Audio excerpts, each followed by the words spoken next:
Shalom saudara terkasih dalam Tuhan. Puji nama Tuhan. Pada hari ini tanggal 2 Mei 2021 sudah memasuki awal bulan Mei, saudara terkasih. Saya ingatkan bahwa kita di awal bulan Gereja Betel Indonesia Jemaat Suda Kebenaran mengadakan perjamuan kudus untuk mengingat akan kasih Kristus, saudara. Saudara terkasih dalam Tuhan, dapat engkau siapkan roti dan anggur perjamuan kudus. Apabila tidak ada, Anda dapat menggantinya dengan biskuit atau crackers, juga dengan minuman berwarna merah ataupun teh, saudara. Karena yang lebih penting adalah bukan sekedar lambangnya tetapi maknanya, yaitu tubuh Kristus yang dipecahkan buat saudara dan saya, dan darah Kristus yang dicurahkan buat saudara dan saya, supaya kita memperoleh keselamatan. Saudara terkasih dalam Tuhan, senantiasa saya ingatkan bahwa kita masih berlaku PSBB Jakarta, secara khusus jam malam, saudara. Beberapa wilayah secara khusus ada jam malam. Beberapa wilayah sampai jam 8 malam mereka tidak boleh beraktivitas, khususnya untuk ada yang lebih dari 5 rumah tangga yang terkena COVID dalam satu RT, saudara terkasih dalam Tuhan. Tetap jaga jarak, tetap kita menggunakan masker, tetap senantiasa kita mencuci tangan dengan sabun, karena itulah vaksin yang terbaik, saudara, untuk menjaga saudara dan saya menularkan ataupun ketertularan dari COVID-19. Dan saya sangat amat percaya bahwa ini segera berakhir. Amin, saudara. Kita akan mendengarkan kesaksian-kesaksian luar biasa ketika kita berjumpa kembali beribadah di rumah Tuhan. Saudara terkasih dalam Tuhan, pada saat ini kita masih berkesinambungan firman Allah yang kita baca hingga nanti hari pencurahan Roh Kudus. Jadi kita masih berbicara mengenai Paskah, saudara terkasih dalam Tuhan. Yesus bangkit, Yesus Kristus bangkit. Yesus Kristus yang mati atas kayu salib, Yesus Kristus bangkit, supaya kita yang percaya kepada Dia pun dibangkitkan dan masuk dalam kerajaan Allah. Saudara terkasih dalam Tuhan, saya mengajak saudara untuk membaca dari Kisah Para Rasul. Kisah Para Rasul ayat 1 sampai ayat yang ke-5. Kisah Para Rasul pasal 1 ayat 1 sampai 5, firman Allah. Lembaga Alkitab Indonesia memberikan perikopnya, judulnya Roh Kudus dijanjikan. Dalam berbagai versi Alkitab, karena secara khusus tidak dituliskan per perikop, tetapi ada pembagian-pembagian yang dibuat setiap lembaga Alkitab, apapun percetakannya. Dalam bahasa Inggris NIV, dia mengelompokkan dari ayat 1 sampai ayat yang ke-11 dengan tema Jesus taken up into heaven. Tuhan Yesus terangkat ke surga. Saudara terkasih dalam Tuhan, kita perhatikan ayat yang pertama sampai ayat yang ke-5. Hai Theophilus, dalam bukuku yang pertama aku menulis tentang segala sesuatu yang dikerjakan dan diajarkan Yesus. Ini Theophilus. Hai Theophilus, Lukas menuliskan kepada Theophilus, saudara. Sampai pada hari yang terangkat. Sebelum itu ia telah memberi perintahnya. Tuhan Yesus memberi perintah oleh Roh Kudus kepada rasul-rasul yang dipilihnya, kepada mereka yang menunjukkan dirinya setelah pemerintahnya selesai, dan dengan banyak tanda yang membuktikan bahwa Yesus hidup. Sebab selama 40 hari ia berulang-ulang menampakkan diri dan berbicara kepada mereka tentang kerajaan Allah.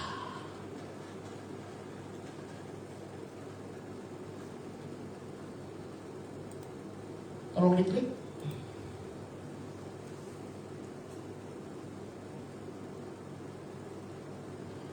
Pada suatu hari ketika ia makan bersama-sama dengan mereka, ia melarang mereka meninggalkan Yerusalem dan menyuruh mereka tinggal di situ menantikan janji Bapa yang demikian katanya.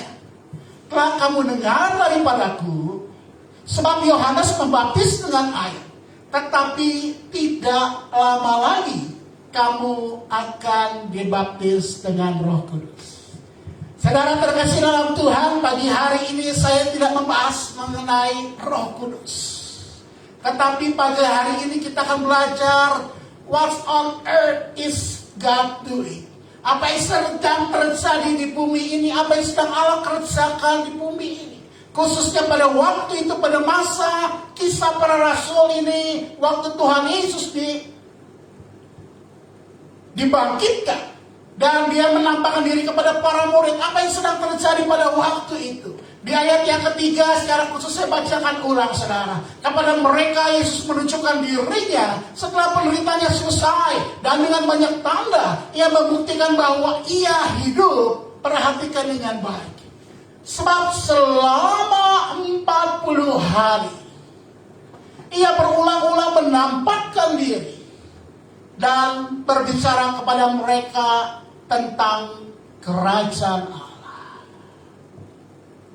Saudara terkasih dalam Tuhan, selama 40 hari Tuhan Yesus menampakkan diri dalam kebangkitannya kepada para murid dan kepada banyak orang. Dan dikatakan di sini apa yang dikatakannya? Firman Tuhan berkata, Alkitab mencatatkan bahwa apa yang dibahaskan Tuhan Yesus, apa yang diperkatakan Tuhan Yesus, yaitu hanya satu, yaitu tentang kerajaan Allah, tentang the kingdom of God. Saudara terkasih dalam Tuhan, sebelum Tuhan Yesus mati di atas kayu salib, banyak sekali perumpamaan-perumpamaan yang dibicarakan mengenai kerajaan Allah. Bahkan kita juga sudah membahas ada 7 perikop tentang kingdom of God, tentang kerajaan Allah, perumpamaan-perumpamaan, saudara terkasih dalam Tuhan. Dan ketika Tuhan Yesus bangkit pun, dia berkata-kata tentang hal yang sama kepada para murid, yaitu the kingdom of God, tentang kerajaan Allah.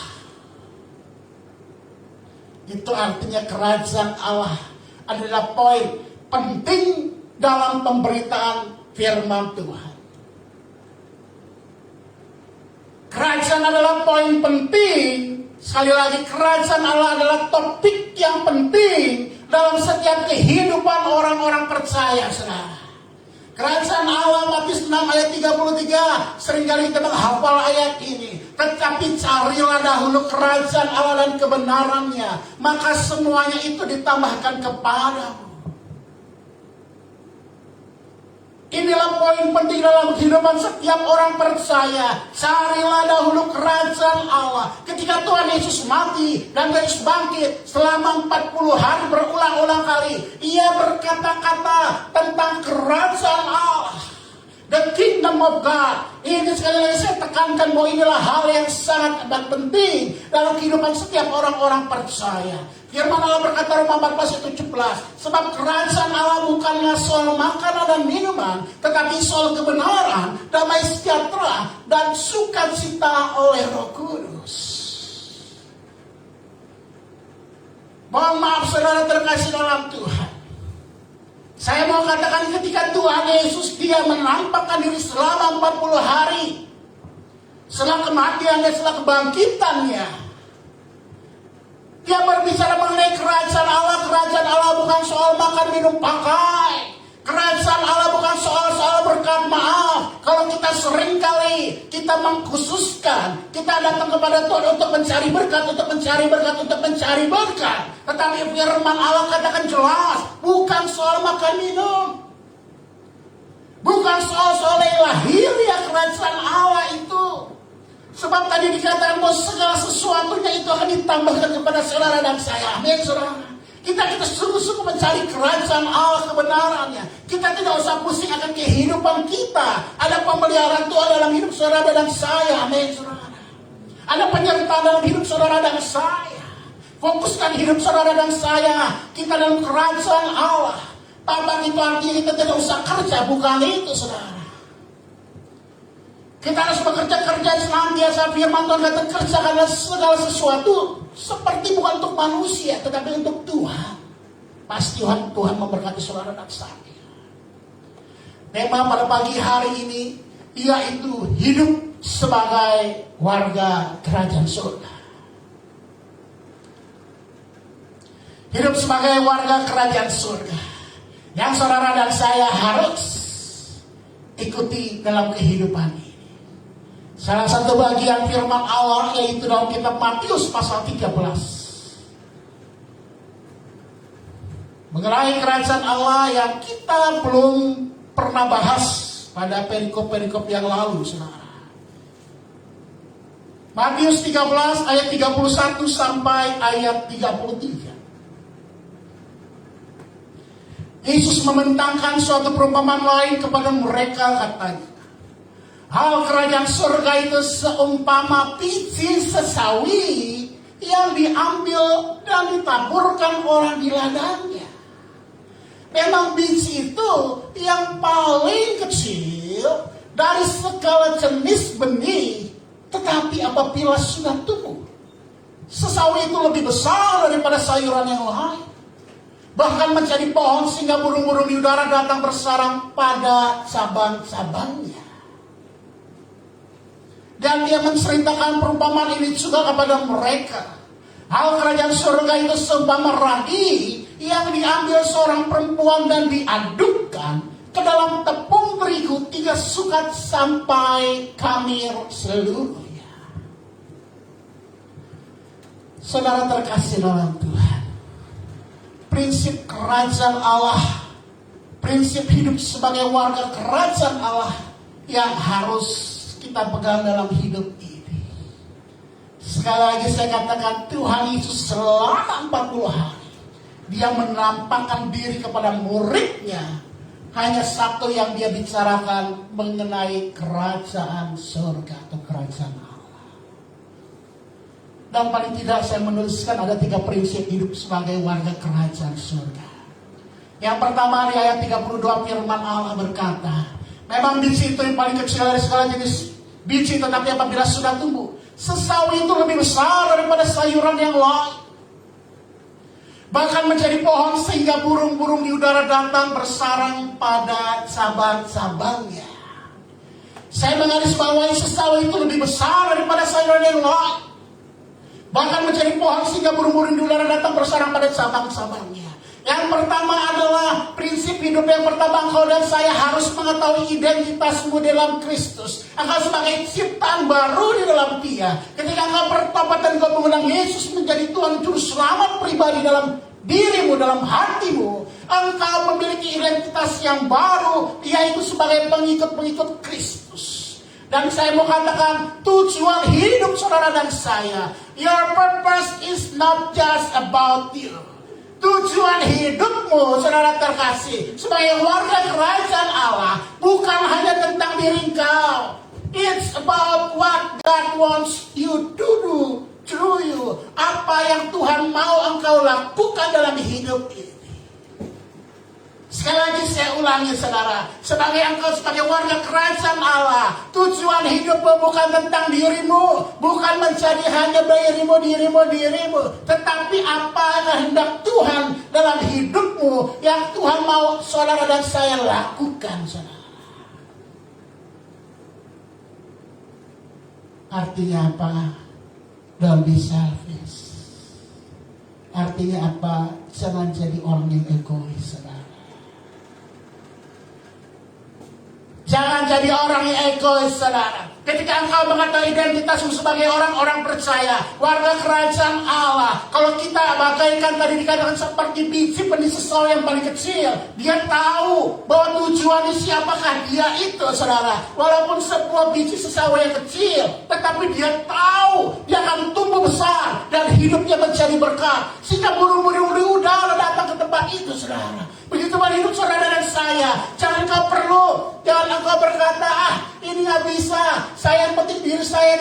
Bagaimana saya bisa memberkati kalau saya tidak diberkati? Mau sering kali orang berkata, diberkati untuk menjadi berkat. Bukan soal berkat, saudara. Tetapi bukan soal diberkati, tetapi apakah engkau mau memberkati, saudara?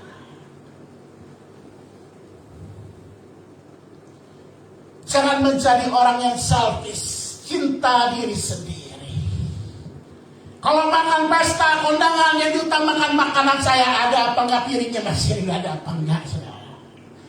Maaf, kalau ke tempat-tempat ibadah ditanya, apalagi kalau Natal biasa ada yang nanya, saudara, Pak, acara Natalnya acara apa? Ya ibadah. Tapi nggak ada makanan prasmanan, Pak. Yang dipikirkan makanan buat diri sendiri, saudara. perayaan-perayaan Natal seperti itu biasanya saudara, kita melihat orang-orang yang mengambil makanan-makanan yang banyak sekali satu piringnya sehingga muncung saudara.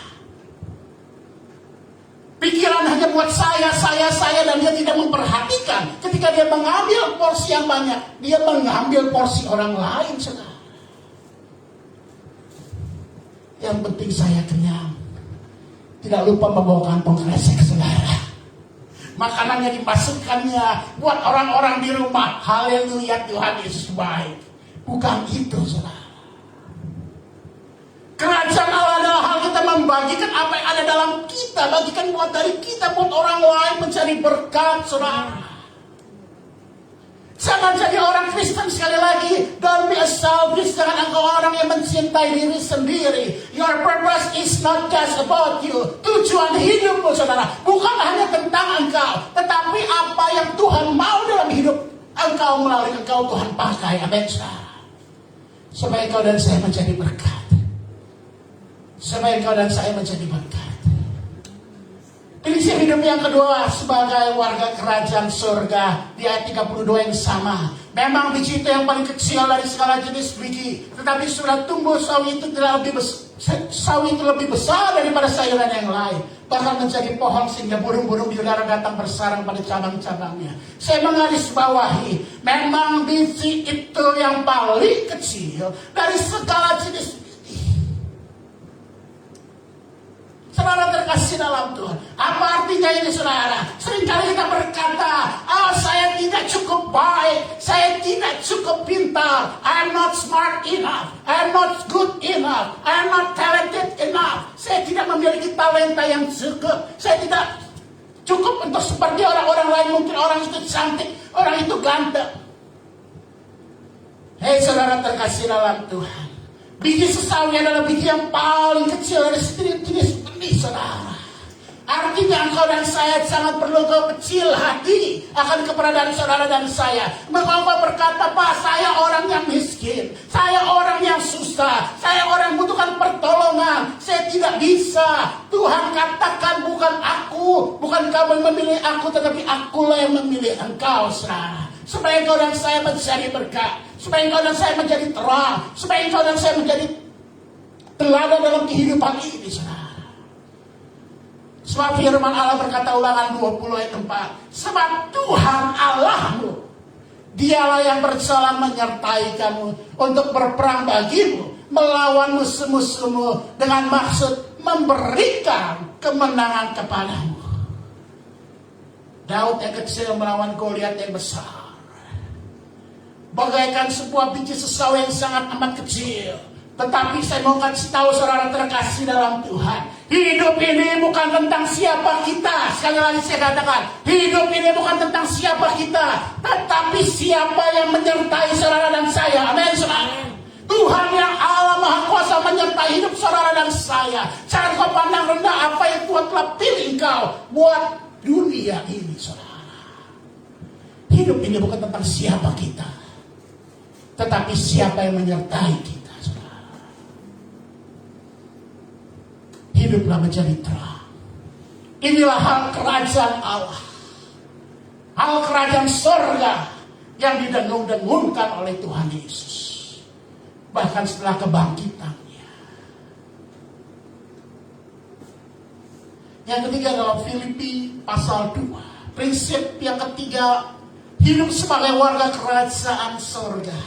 Filipi 2 ayat 5 sampai ayat 8. Ini juga mengenai kematian Kristus. Hendaklah kamu dalam hidupmu menaruh pikiran dan perasaan yang terdapat juga dalam Kristus Yesus, yang walaupun dalam rupa Allah, tidak menganggap kesetaraan dengan Allah itu sebagai milik yang harus dipertahankan, melainkan telah mengosongkan dirinya sendiri dan mengambil rupa seorang hamba dan menjadi sama dengan manusia. Dan dalam keadaan sebagai manusia, Yesus telah merendahkan dirinya dan taat sampai mati, bahkan sampai mati di kayu salib.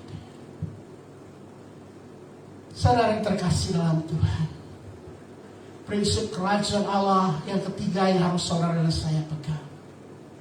Seorang Martin Luther King Jr. berkata, "If a man has not discovered something that he will die for, he isn't fit to live." Jika seseorang belum menemukan sesuatu yang akan membuatnya mati, dia tidak sehat untuk hidup ini, saudara. Kristus mati, dia tahu tujuan hidupnya. Hidupnya bagi buat setiap kita. Orang-orang yang percaya kepadanya akan diselamatkan. Begitupun hidup saudara dan saya, engkau harus memiliki iman yang kuat. Iman, jangan engkau takut menghadapi kenyataan realitas hidup ini. Walaupun pandemi COVID-19, walaupun apapun masalah perekonomian melanda dunia. Saya berjumpa dengan kawan-kawan saya dan dia berkata, "Pak Erik, ini luar biasa pandemi COVID-19.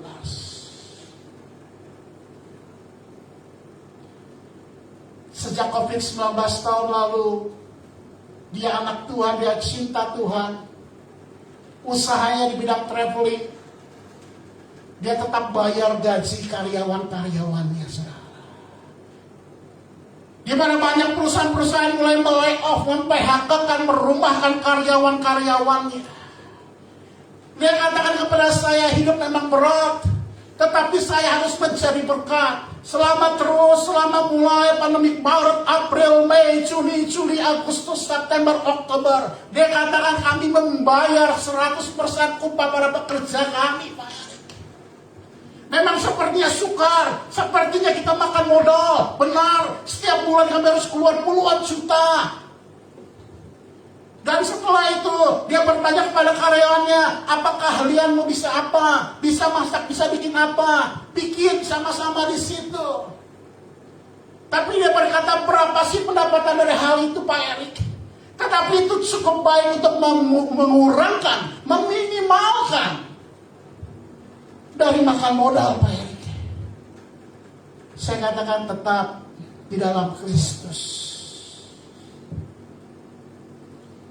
Ini pasti segera berakhir, ada yang saudara. Orang yang tahu hidupnya bagi Kristus, tidak takut menjalani hidup ini sekalipun badai cobaan pandemi COVID-19, apapun terjadi dalam hidup kita. Karena seperti Paulus katakan, bagiku hidup adalah Kristus, mati adalah keuntungan. Amin, saudara. Yang ketiga prinsip saudara dan saya harus miliki, berani bayar harga. Tidak melepaskan iman percayamu kepada Kristus, apapun yang terjadi dalam hidupmu. Karena ada mahkota kehidupan yang Tuhan sediakan buat saya dan saudara dan saya. Saudara terkasih dalam Tuhan, firman Allah pada pagi hari saya tidak memperpanjang. Kita sebentar akan perjamuan kudus. Tetapi semua ingatkan kembali, saudara dan saya dipanggil Tuhan ingatkan engkau dan saya berita yang diberitakan tentang kerajaan surga, tentang kerajaan Allah. Selama dia melayani, Tuhan Yesus melayani, senantiasa berbicara mengenai perumpamaan-perumpamaan tentang kerajaan Allah, perumpamaan tentang kerajaan surga. Bahkan sesudah dia mati, dia bangkit, dia hal yang sama dikatakan tentang kerajaan surga. Prinsip yang pertama kita belajar pada pagi hari ini, kerajaan surga janganlah menjadi orang yang selfish, yang cinta diri sendiri. Yang kedua, jangan engkau menjadi kecil hati, karena bukan tentang siapa hidup ini, siapa engkau, tetapi siapa yang menyertai engkau dalam hidup ini. Yang ketiga, kita belajar berani bayar harga. Kristus mati buat saudara dan saya. Jangan tinggalkan, melepaskan iman percaya apapun yang terjadi. Mari kita pejamkan mata, saya undang Bapak Gembala untuk memimpin dalam perjamuan kudus.